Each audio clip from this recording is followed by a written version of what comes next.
मेरे सतगुरु तेरा ही आसरा, दिन रात मेरे सतगुरु तेरा ही आसरा।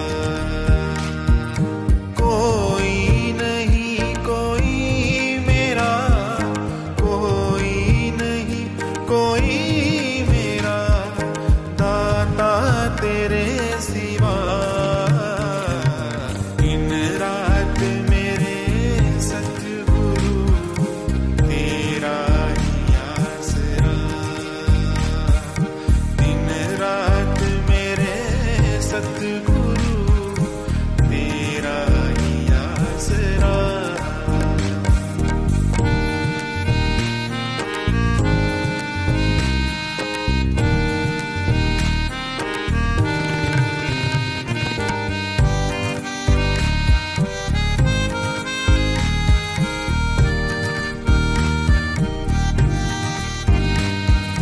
चरना तो दूर अपने महाराज ना करी,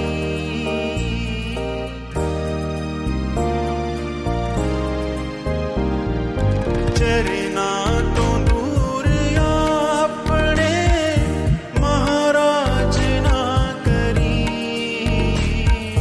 अपने बगैर किसे दा मोहताज ना करी, अपने बगैर किसे दा मोहताज ना करी। तेरे सहारे चलदा रे, तेरे सहारे चलदा रे, जीवन दा काफिला। दिन रात मेरे सतगुरु तेरा ही आसरा, दिन रात मेरे सतगुरु तेरा ही आसरा।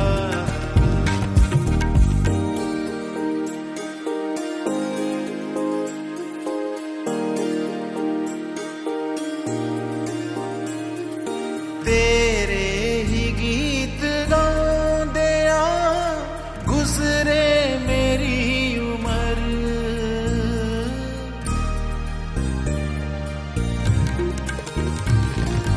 तेरे ही गीत गाਉਂਦਿਆਂ गुजरे मेरी उम्र। दे दे हमेशा वास्ते मेरी जुबान पर, दे दे हमेशा। 24 जानेवारीपासून पिंपरी येथील मिलिटरी डेअरी फार्म मैदानावर संत समागमाचे भव्य आयोजन करण्यात आले आहे। महाराष्ट्राच्या कानाकोपऱ्यातून तसेच देश विदेशातून लाखोंच्या संख्येत भाविक भक्तगण या ठिकाणी उपस्थित आहेत। माता सुदीक्षाजी आणि आदरणीय निरंकारी राजपिता रमितजी यांच्या पावन सानिध्यात आयोजित या 3 दिवसीय संत समागमामध्ये संत गुरूंच्या दिव्य दर्शनाचा व प्रवचनांचा लाभ प्राप्त करत आहेत। विशेष म्हणजे लहान मुलांना संस्कार घडवणारी बाल प्रदर्शनी सर्वांच्या आकर्षणाचा केंद्रबिंदू ठरत आहे। यासाठी महाराष्ट्राच्या जवळपास 17 शहरांमधून या प्रदर्शनामधील प्रेरणादायी मॉडेल्स मांडण्यात आले आहेत। तसेच विदेशातून आलेले डॉक्टर्स कायरोप्रॅक्टिक ट्रीटमेंटच्या माध्यमातून भाविकांची सेवा करत आहेत। विस्तार केवळ बहिर्गत नको तर आंतरिक देखील हवा, असे उद्गार सद्गुरू माता सुदीक्षाजी महाराज यांनी महाराष्ट्राच्या 58व्या वार्षिक निरंकारी संत समागमामध्ये काढलेले आहेत। आज 58 निरंकारी संत समागम महाराष्ट्र का और ये शहर पुणे पिंपरी का और सभी हर जगह से आए संत भाव मन में भक्ति का लेके, और चाहे वो सुबह से ही इन मैदानों में बैठे सत्संग का समागम का आनंद ले रहे हैं या अपने घरों में अपने गैजेट से स्क्रीन से जुड़ के, बात यही कि भक्त को तो हर समय इस निराकार की ही ज़रूरत है। इसी के भक्ति में चूर होने की बात एक प्रायोरिटी हमेशा यही निराकार दातार, ये ईश्वर अल्लाह जिस नाम से भी पुकारें, और यही संदेश हमेशा से आया है किसी भी युग में।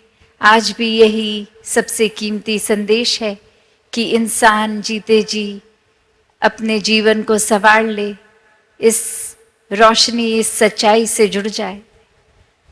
चाहे सुबह वो जो स्वागत का समय, और उसमें भी अनेक झांकियों के रूप में देखा कि कैसे ये संदेश को, एक मानवता के नाम भी ये संदेश कि इस जीवन को, इस संसार को, चाहे वो सोशल रूप में, कैसे एक साफ सुथरे जल की एक डिपिक्शन, एक प्रकृति को गंदा कूड़ा करके ना गंदगी और बढ़ाने की बात, या फिर अन्य रूप में पेड़ लगाकर, ऐसे एक जो हमेशा से शिक्षा की बात रही, या फिर पीड़ित किसी के एक शरीर रूप में इलाज की बात इत्यादि।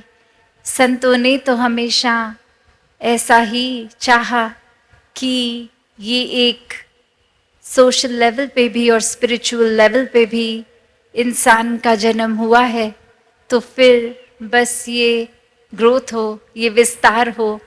ये विस्तार सिर्फ एक भावनाओं की ही बात का नहीं, ये अंदर से बाहर की यात्रा, जो फिर एक, चाहे हम इस बिंदु को ही देखें कि एक सच्चाई जो अपने जगह पे कायम दायम, और कण कण में भी, और जहाँ ये एक फोकस पॉइंट भी, वहाँ इतना असीम विस्तार की ये बीइंग बाउंडलेस वाली बात, कि ये कभी ना खत्म होने वाली,